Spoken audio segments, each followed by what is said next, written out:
eruvin, 2A1, 105 days to go.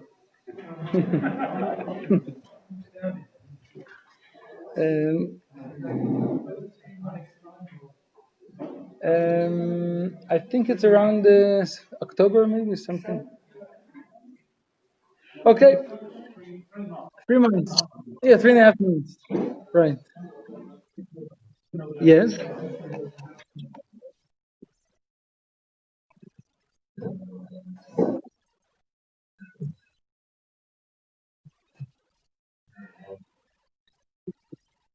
Yeah. I see that there's a picture in Mavoi, right? Chatzer, Mavoi Mifulash, Mavoi Shtatum, Rishut Arabim. Right. There's a nice diagram in Schattenstein, one page before. Okay, so the first Mishnah is dealing with Mavoi. Mavoi is an alleyway.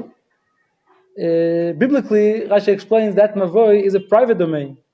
So there's no problem in carrying there, but there's a rabbinic decree not to carry in the Mavoi because it's a communal private domain, and it's not a private domain.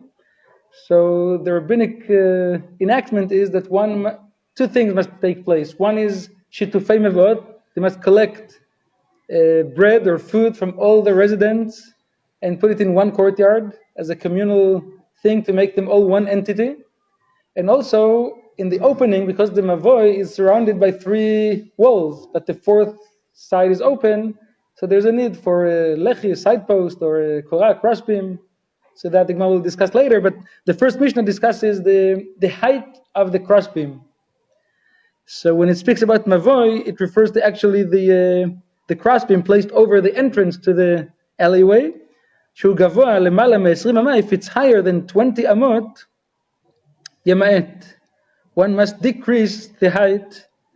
Rashi here says that he must lower the crossbeam to within 20 amot. Later in the Gemara, Rashi says to raise the floor, so that either way it reduces. Maybe easier to, depends. Maybe. Rabbi Yehuda disagrees. Rabbi Yehuda Omer, no need to lower the korah. It's valid even if it's higher than 20 amot. And now the Mishnah speaks about the width of the opening of the alleyway. If the entranceway is wider than 10 amot, also yama'et, one must decrease the width, like to fence off the excess width until the opening is.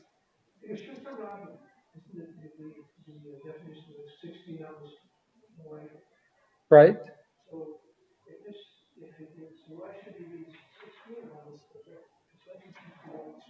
Why isn't it enough for it to be just less than 16? Why less than 10? So the Gemara explains that we learn the definition of an entrance from the temple, and there the entrance to the sanctuary was just 10 amot wide. So that's the definition of an entrance. Also the height, right? If there's a general favor, does this include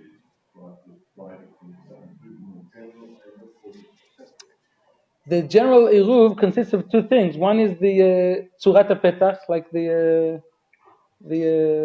like a partition, like a wall around the city. So here they don't need this wall because they have the 3 walls surrounding the alleyway.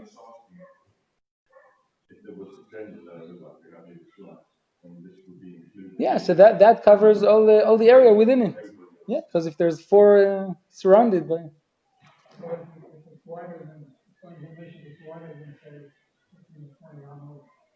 The entrance. It's a mavoi, but there's no permission to carry there. No. Biblically, it's a private domain, but there's a prohibition to carry there because it does not qualify to be a. It doesn't matter where it.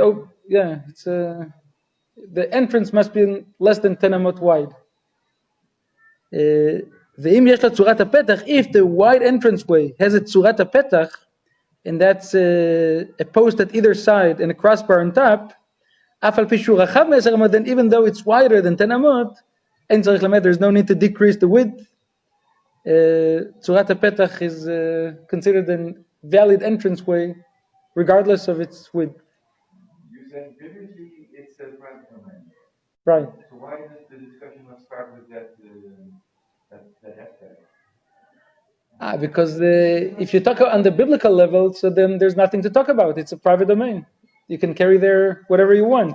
But we talk about the rabbinic decree that prohibits carrying there without these conditions fulfilled. But they should say it first, because it prohibits to carry in this place. So that's essentially what the Mishnah says. And actually Rashi explains it, that biblically this is a private domain, but there's a rabbinic decree not to carry there without these conditions. Because it's a communal, it's not owned by an individual.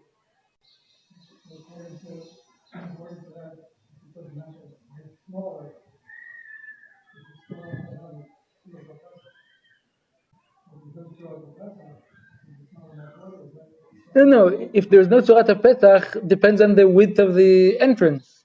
If the entrance is less than 10 amot, it's still okay. You can just have there a crossbeam or a side post, and that's enough. If it doesn't have it, so then, and if it's wider than 10 amot, so then there's a rabbinic prohibition to carry there. Why is it biblically a private domain? Because any place, according to most opinions, any place surrounded by 3 walls is biblically a private domain. And this alleyway has 3 walls. Right, but it doesn't matter. The biblical law is, the ownership does not matter in the biblical law. It's the structure. Private domain next to other private domain, so it's one big private domain biblically. Right. Sukkah also have 3 walls, right? But there the definition is different, because there it's just 2 walls plus something. Here you must have 3 walls. If it's wider, and you have a place in the middle, does that split the width? So the Gemara speaks about this later. Okay. So now the Gemara first of all compares this Mishnah to another Mishnah in Masechet Sukkah. Now, the Mishnah there in the beginning, the very first Mishnah in Sukkah says, Sukkah she'gvoha lemala me-20 ama psula, ve'Rabbi Yehuda machshir. So basically it's exactly the same dispute in both places. According to Tanakama, the maximum valid height is 20 amot, and according to Rabbi Yehuda, the valid height is even above 20 amot, both in the case of the schach of the sukkah and also the crossbeam of the mavoi. The difference is, what does the Mishnah say according to Tanakama? And the question is, Ma'ishna gabei sukkah the Tani psula? How come when the Mishnah speaks about sukkah, it says that it's invalid above 20 amot? When it speaks about the crossbeam here, it doesn't say it's invalid. It mentions how to rectify it, to lower it. So why? It's apparently exactly the same dispute, the same opinion. How come in one place the Mishnah mentions the remedy, in one place it says it's invalid? So there are 2 answers. One answer is Sukkah deoraita. The disqualification of Sukkah above 20 amot is a biblical disqualification. The Gemara there derives it from the verse. Leman yad'u dorotechem ki vasukot oshavti. So a person must know that he sits in the Sukkah, he must be able to notice the schach. And above 20 amot, it's not noticeable. So since there the disqualification is biblical, Tani psula, so the Mishnah says it's invalid, because the Mishnah is coming to inform us what the Torah says is invalid. But the mavoi is a rabbinic novelty. Mavoi de Rabbanan is a rabbinic innovation. So since biblically there's no problem to carry in the mavoi without any crossbeam, so therefore the Mishnah cannot say if the crossbeam is above 20 amot, it's invalid. You'll ask, what do you mean it's invalid? Who says that there's a need for a crossbeam? So that's why the Mishnah mentions how to rectify it. Yeah.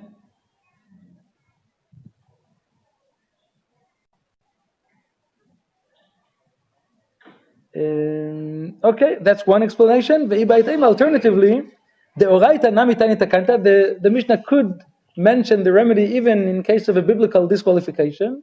However, there specifically in the Mishnah in Sukkah, it was too difficult to mention the how to rectify it, because that would lengthen the Mishnah too much. Because the Mishnah there does not only talk about the height of the schach, it speaks about other disqualifications as well. El Sukkah, the efficient milei Sukkah, which has many items in that Mishnah, so it was shorter for the Mishnah to just say invalid, because if it would have to mention how to rectify each and every one of those disqualifications, it would have to extend the Mishnah. It would have to say that if it does not have 3 walls, it must make a 3rd wall. If it's too low, it must raise it. If the sun is more than the shade, is to add the schach. So instead of mentioning each remedy, just speaks in short. The mavoi, the non-efficient mavoi that does not have many items, tanitakanta. So then it's not too long to mention how to rectify it. And now comes the discussion about the sources. How do the sages and Rabbi Yehuda know what indeed is the maximum height of the crossbeam? So Amar Rabbi Yehuda Amar Rav, Chachamim lo lemadua ela mipitcho shel eichal. The sages derived their ruling from the entrance way of the sanctuary. In the temple, there was from the courtyard, he entered first the antechamber, ulam, that was called the antechamber. The entrance there was 40 amot high and 20 amot wide. And from there, which was just a narrow antechamber, you would enter the sanctuary, and the entrance to the sanctuary was 20 amot high and 10 amot wide. So the sages understood that what the Torah calls an entranceway refers to the entranceway to the sanctuary. And from there they took the definition of what is considered a valid entranceway. Because the Maharal Miprag explains that the temple is the most important building in the world. So obviously its entrance was made in the maximum possible dimensions. So if its height was only 20 amot, that determines that that's the maximum height of an entranceway. So the sages took it from there, from the entranceway of the sanctuary. Rabbi Yehuda lo lemada ela mipitcho shel olam, and Rabbi Yehuda derived his definition from the entranceway of the antechamber, which was 40 amot high and 20 amot wide. Edetnan, as the Mishnah says in Masechet Midot, pitcho shel eichal, the entranceway of the sanctuary, govo 20 amot v'rochbo 10 amot. Its height was 20 by 10, v'shel ulam govo 40 amot v'rochbo 20 amot. And they both actually expounded the same verse, but each one interpreted that the word entrance refers to what he thinks is the right entranceway. They both expounded the same verse. It says about, I think it's an olah offering, Ushchato, petach oel moed. He shall slaughter it at the entranceway of the Mishkan. Petach oel moed. So what entranceway is it referring to? The Rabbanan Savra, the sages, say that Kedushat Eichal Lechud, Kedushat Olam Lechud, the sanctity of the sanctuary is distinct, and the sanctity of the antechamber is distinct. And obviously, the main part of the temple was the sanctuary, not the antechamber, which is just like a. Oh, so Sunday Gemara is going to ask this. The verse speaks about the Mishkan, and we talk about the temple. So how come?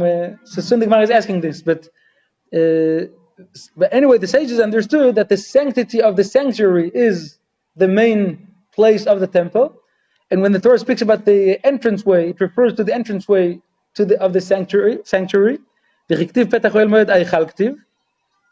Ve'Rabbi Yehuda savar heichal ve'ulam kedusha achati. The sanctuary and the antechamber are a single sanctity. The antechamber is part and parcel of the sanctuary, and therefore its entrance is also referred to as the entranceway to the temple, to the Mishkan. V'chiktiv petach oel moed atarvayu udichtiv. And that's why, according to Rabbi Yehuda, the height of any entranceway could be more than 20 amot, because the height of the antechamber, which is like the entranceway of the temple, was also above 20 amot. So, of course, soon the Gemara is going to ask, if so then it should also have a maximum. The maximum should be 40 amot, just like was the entranceway of the antechamber. Anyway, that's one explanation of Rav to this dispute. Alternatively, Le Rabbi Yehuda Nami, according to Rabbi Yehuda too, Kedushat Ulam Lechud, Kedushat Eichal Lechud, the sanctity of the antechamber and the sanctuary was distinct. Each one had its own sanctity. The antechamber is not considered part of the sanctuary. So why is it that Rabbi Yehuda considers an entranceway above 20 amot a valid entranceway? Because he found an alternative verse in, I think, Yechezkel, right? Yechezkel. Dichtiv el petach ulam habayit. So there the verse speaks about the entranceway of the antechamber of the house. So from there he derived that the entranceway of the antechamber is also defined, classified as an entranceway, a proper, valid entranceway, and therefore by a mavoy also such a height is valid. The temple is a very special, obviously unique building with its own properties. How could you assume that you could take those dimensions and assume it for all mavoys and so forth? No. The temple, say, this is a good example. It's a special building of its type. And therefore, you can't use that for generalization for making it very good. So I think on the contrary, it says that the temple, the temple was, the temple is a building. And the Torah says to build a temple, and it should be a worldly building. It's not something in heaven, it's something in this world. Right. As I said, the Maharal says that the temple is the most important building in the world. But nevertheless, it's still a building.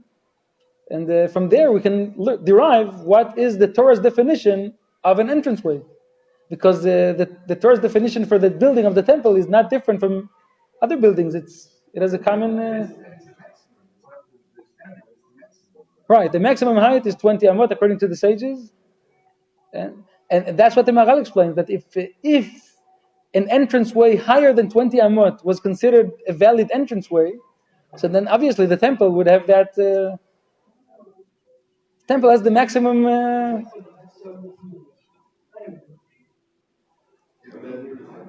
temple, that was the largest, well, there should be about that contingency, otherwise it will be diminished.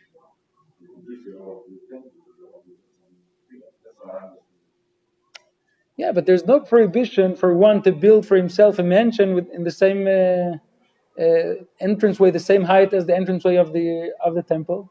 There is a prohibition to make a menorah, to make different things like in the temple. But just the definition of the height of the entranceway, it's not something unique to the temple. It's you can do whatever you want. Okay, V'Rabbanan, what do the sages do with this verse in Yechezkel that apparently seems to classify the entrance of the antechamber as a valid entranceway? It's called Petach Ulam Habayit. So the sages say, V'Rabbanan, Iya v'katav el Petach Ulam, if the verse would have said El Petach Ulam, the entranceway of the antechamber only, then they would admit, Kedeka Amarta. Hashtag dichtiv el Petach Ulam Habayit, when the verse says the entranceway of the antechamber of the house, so they understood that Abayit HaPatuach L'Olam, this refers to, not to the antechamber, but rather to the entranceway to the sanctuary. And it refers to the house that is open to the antechamber, and that's called an entranceway, but not the entranceway of the antechamber is not called an entranceway, according to the sages. There's no precedence that it's ever called an entranceway because it's an invalid, so to speak, entranceway because it's too high and too wide. And now comes the basic question. We take it from verses that talk about the Mishkan, and we apply it to the temple. This verse, Petach Oel Moed, is written by Mishkan Ktiv in regard to the tabernacle. And so how come we say that we derive the definition of an entranceway from the entranceway of the temple, while the verse refers to the Mishkan, and the Mishkan entranceway was just 10 amot high. The height of the Mishkan in total was just 10 amot. The answer is that the Mishkan and the temple are one and the same. I'm not sure, maybe not one and the same, but they're both called both names.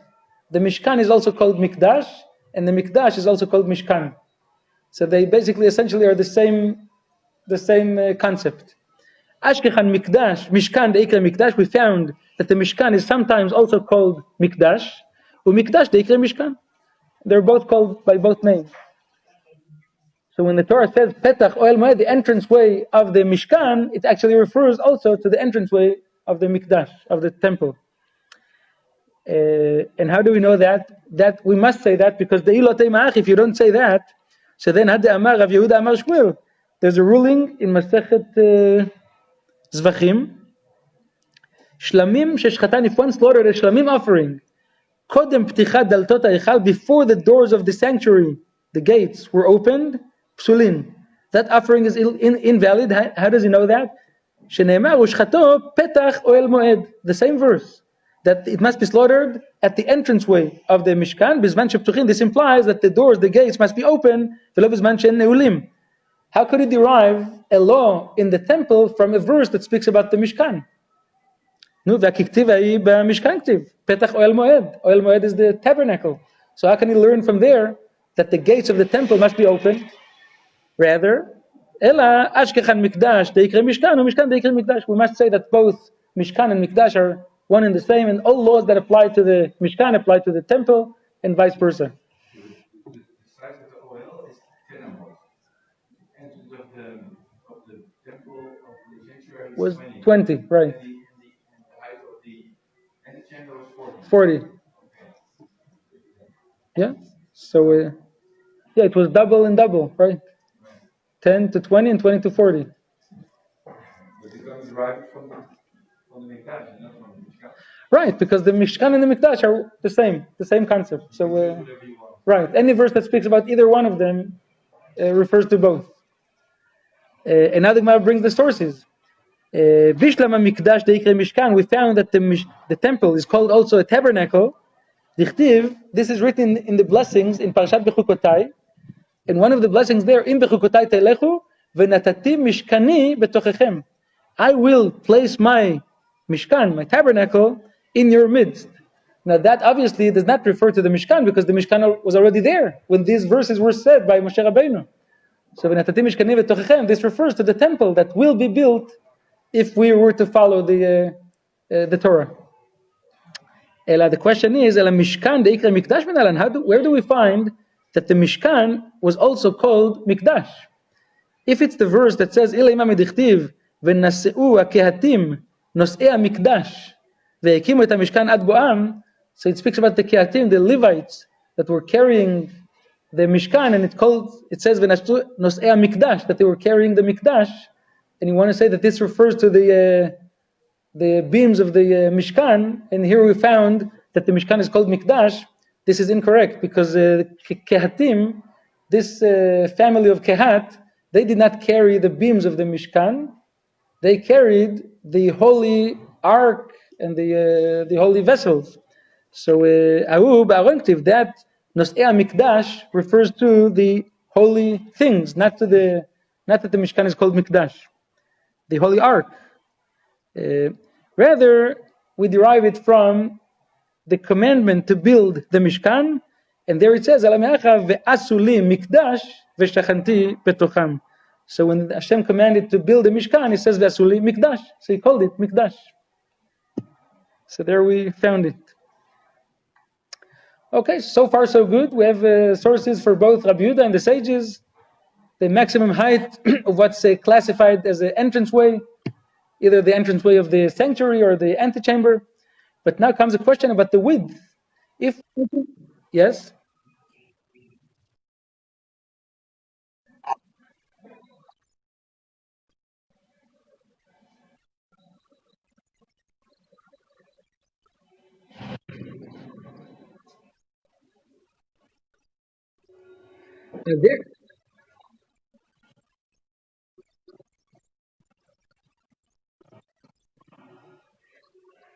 This is the proof. This is the basic proof that we must say that the Mishkan is also called Mikdash and Mikdash Mishkan, because there you see that we derive a law in the temple from a verse that speaks about the Mishkan. Okay, and now another question about the width of the entranceway. In our Mishnah, the maximum allowed width is 10 amot. Right? The Mishnah says, "V'achachav me'eser yama'et." If it's wider than 10 amot, you should decrease the width. Now, if they indeed derive it from the verses in the Torah, what the Torah defines as an entranceway, so let them derive that even a width of more than 10 amot could be a valid width for an entranceway, and that would be from the courtyard of the Mishkan. Ben leRabbanan uben leRabbi Yehuda, according to both the sages and Rabbi Yehuda, why don't they derive from the verse that speaks about the entranceway of the gateway of the Mishkan, which was wider than 10 amot, that openings even wider than 10 amot are also called entranceways. So how come they limit the width of the entranceway of the alleyway to just 10 amot? If they derive these concepts from the Torah, so we found that the Torah calls petach HaChatzer, the entranceway of the courtyard, an entranceway even wider than 10 amot. Dichtiv, as the verse says, Orech HaChatzer me'ava ama, the length of the courtyard was 100 amot, Verochav 50 the width was 50, Vekoma 5 amot, the height was 5 amot. This was the height of the like the fence around the courtyard. And there it says, Uchtiv, V'chamesh esrei ama kla'im lakatef, and there shall be 15 amot of curtains for one shoulder that flanked one side of the courtyard opening. Uchtiv lakatef hashenit, and the other side also 15 amot. Mizeu l'shari chatzar kla'im 15 ama. So what do we see from here? If the width of the courtyard was 50 amot, let's say you come from the eastern side, you encounter the 50 amot width of the courtyard. So on each side you have 15 amot of a curtain. 15 plus 15, that's 30. So what's left for the entranceway is 20 amot. So there, the entranceway was 20 amot wide. So just like there, Male Alan Berochav Esrim, just like there, the width was 20. So to here, Afkan Berochav Esrim. So why does the Mishnah limit the width of the entranceway to just 10 amot? Well, so the answer is that there was indeed an entranceway, but it's not a classic, typical entranceway. It was an exceptional thing, and indeed the Torah does not call it a conventional entranceway. It's called Petach Sha'arei Chatzer Mikikra. It's called the entranceway of the gateway, but it's not called just an entranceway. Petach Stama Lo Yikra. So perhaps it's specifically the composite expression, the entranceway of the gateway, that can refer to an opening wider than 10 amot, but not the unqualified term entranceway. A plain entranceway is no more than 10 amot wide. The gateway of the courtyard is different. Alternatively, we can say that indeed the width of the entranceway of the courtyard was even not wider than 10 amot. Because when the Torah speaks about these curtains, 15 amot, does it say that the curtains were 15 amot for the shoulder? No. It's written in reference to the height. The height of those curtains was 15 amot, but it does not talk about their length. Their length could have been 25 amot on each, or 20 amot on each side, so that only 10 amot were left for the entranceway. And when it says 15 ama kla'im lakatef, those 15 amot are speaking about the height of these curtains. And only on the shoulders, the curtains were higher than the other curtains that surrounded the courtyard of the Mishkan. And the Gemara wonders, Govad, you talk about the height? But it says explicitly, that the height of the wall, the height of the curtains was 5 amot. But the answer is no. That measurement of 5 amot was just from the upper edge of the altar and above. It teaches that the curtains rose 5 amot above the height of the altar, which was 10 amot tall. So the curtains were in fact 15 amot high, and that is what is meant by the verse that it speaks about 15 amot. It's a total of 15. No, it's the height of the curtain. They extended to ground level, although it's not Yeah. stated, because you've got the wall, but you're going from the open the wall and not No, the curtains were something separate. The curtains that were around the courtyard. So that was, according to this, 15 amot high. there was wall there also. No, just curtains. And now comes actually a refutation of Rav. This whole thing which said so now it was only Rav's explanation to this dispute. Rav was the one who said that Rabbi Yehuda and the sages both derived their definition of an entranceway from the entranceways of the temple. The difference between them is that the sages took it from the entranceway of the sanctuary and Rabbi Yehuda took it from the entranceway of the antechamber. And now comes a challenge to that, because the Rabbi Yehuda mipitcho shel ulam gamar, did Rabbi Yehuda actually derive his definition from the entranceway of the antechamber? How could that be? Ve'atnan, but the Mishnah says, ve'arachav me'eser amot yama'et, that if the width of the entranceway of the alleyway is more than 10 amot, it must be decreased. Ve'lo palig Rabbi Yehuda, Rabbi Yehuda does not disagree, which implies that he also agrees that the width must be no more than 10 amot. Now, if that could be understandable if he derives it from the entranceway of the sanctuary, which was indeed 10 amot wide. But if, according to Rav, Rabbi Yehuda derives his definition of an entranceway from the entranceway of the antechamber, so then according to that, 20 amot wide should also be acceptable, a valid entranceway. So how come he does not disagree in the Mishnah and say to Tanna Kama, there's no need to decrease the width as long as it's no more than 20 amot? The answer is that even though in the Mishnah it does not has no comment, but Amar Abaye palig b'braita, in the Braita he does disagree. The Tanya, the Braita says, ve'arachav me'eser amot yema'et, if the entranceway is wider than 10 amot, Tanna Kama says he must decrease the width. Rabbi Yehuda Omer, no tzarich lema'et, no need to decrease it. So there you go. And if so, why doesn't he say in the Mishnah as well? Velifek b'matnitin. Well, in the Mishnah is always shorter. So palig begova, the Mishnah, he argues in regard to the height. V'uadin lerochba. So by the same token, we can understand that he would say that the width also could be more than just 10 amot. But now comes actually a refutation of Rav's explanation, because v'akat is still, how can we say that Rabbi Yehuda mipitcho shel ulam gamar derived his definition of an entranceway from the entranceway of the antechamber? If so, he should have said that the maximum height should be no more than 40 amot, because that was the height of the entranceway of the antechamber. And yet, Ve'atanya, the Braita says, Mavoi shu gavua me-20 ama yema'et, if the height of the crossbeam is more than 20 amot, he should decrease it. Rabbi Yehuda machshir ad 40 ו-50 ama. So Rabbi Yehuda validates even up to 40 or even 50 amot. Now, this obviously means that he does not derive his definition of an entranceway from the entranceway of the antechamber, because that was not 50 amot, that was just 40 amot. So how could he validate 50 amot? Vetani Bar Kapara even says, even admea, up to 100 amot. So, well, Bar Kapara we can maybe eliminate, because Bishlam ale Bar Kapara Guzma, that could be an exaggeration. Who would make an entranceway of 100 amot high? That maybe sounds like an exaggeration. But the version of that Braita, Ela le Rabbi Yehuda, Mai Guzma, what's the exaggeration of 40, 50 amot? Bishlam ale Rabbi Yehuda 40, it could be understandable if he would say that up to 40 amot is considered valid. Gamar mipitcho shel ulam, that it could derive from the entranceway of the antechamber. Ela 50 enale, but here it says also 50.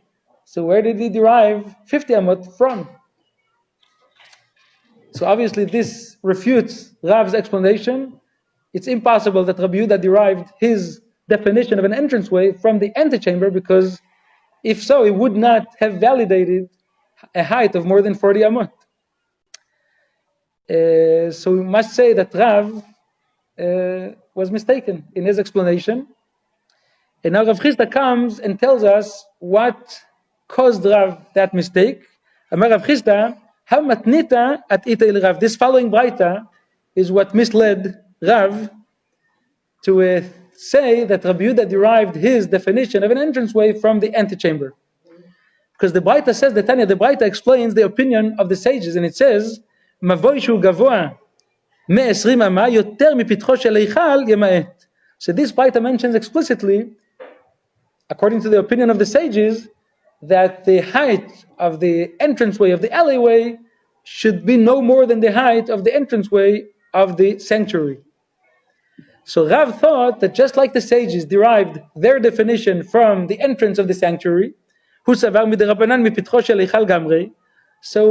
by the same token we can say Rabbi Yehuda also, Rabbi Yehuda derived it from the entranceway of the antechamber.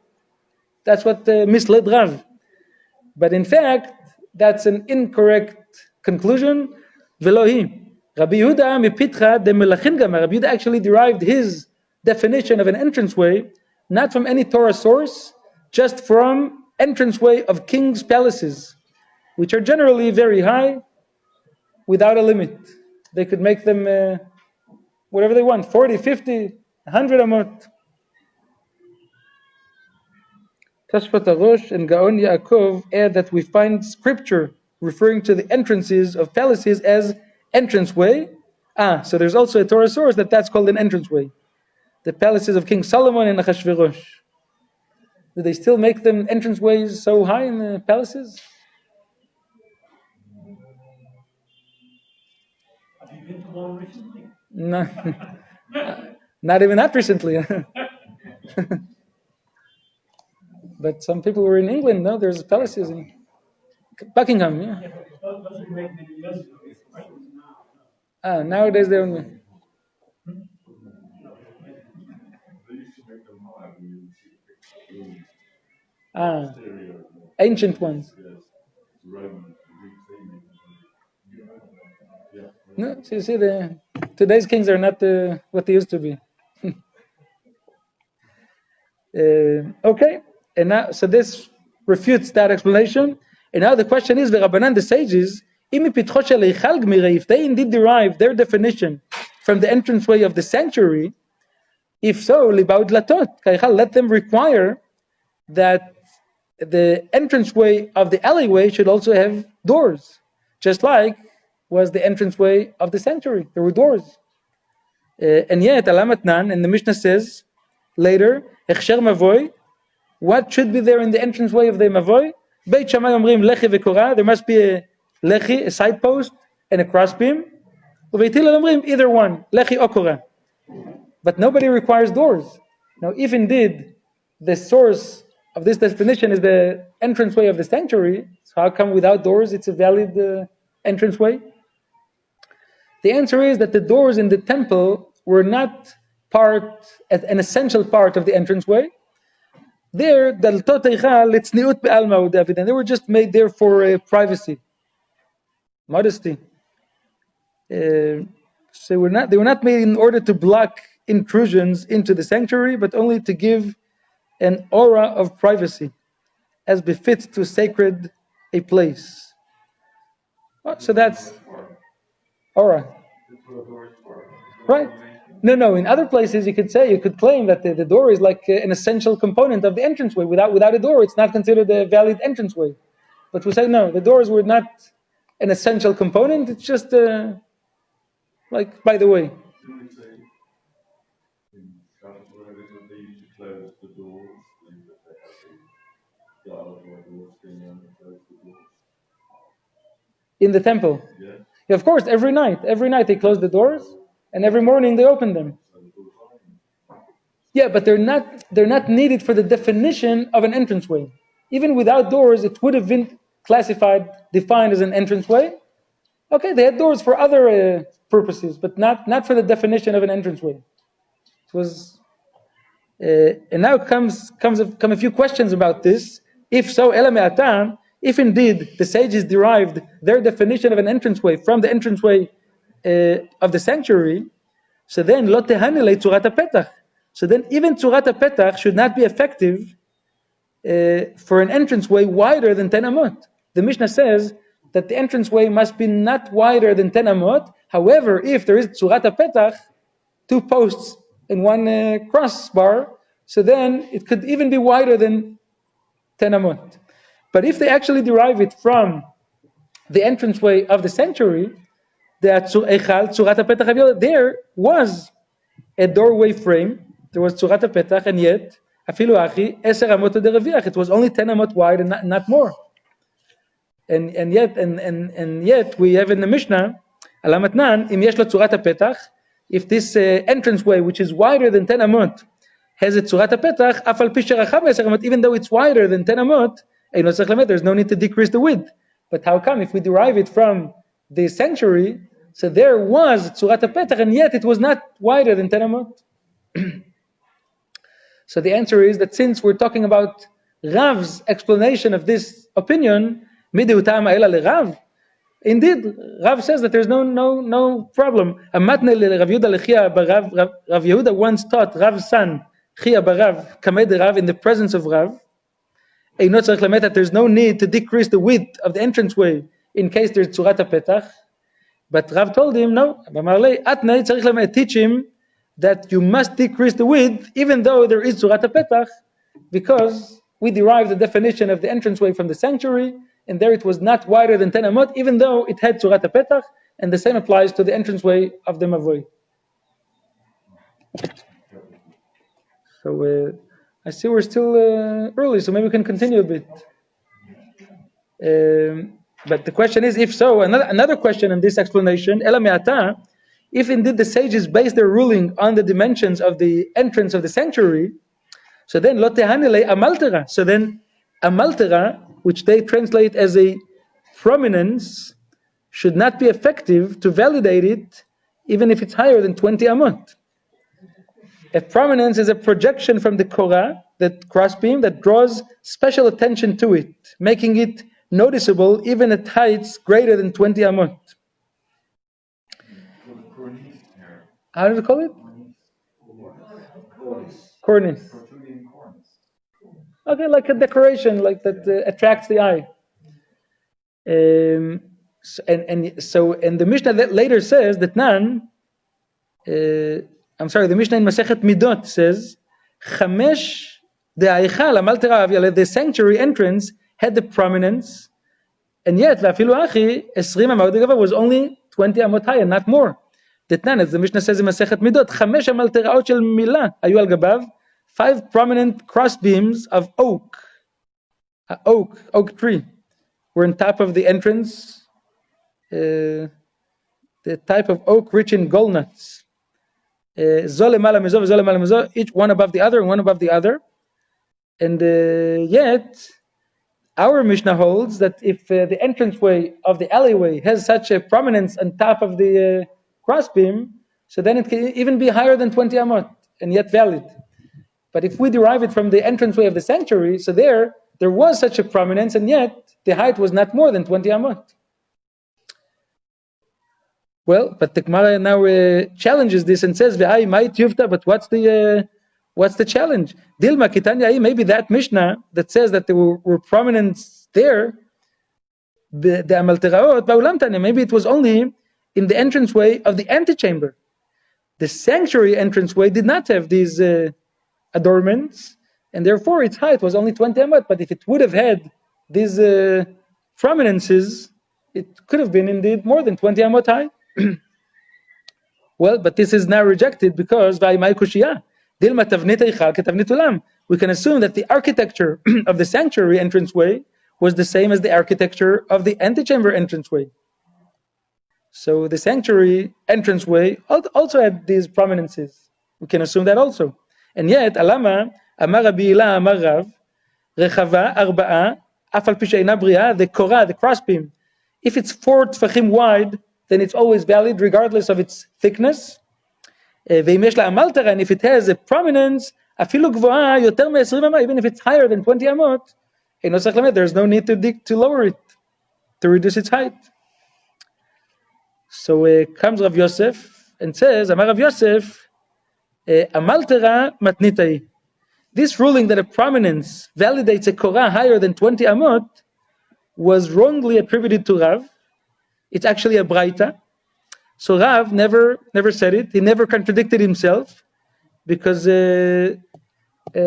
according to Rav, since the source for the height, the maximum height of the entranceway is derived from the entranceway of the sanctuary, indeed, it can never be more than 20 amot, even if there's prominence there, just like the sanctuary was not more than 20 amot, in spite of the fact that there were these decorations there. above the entranceway.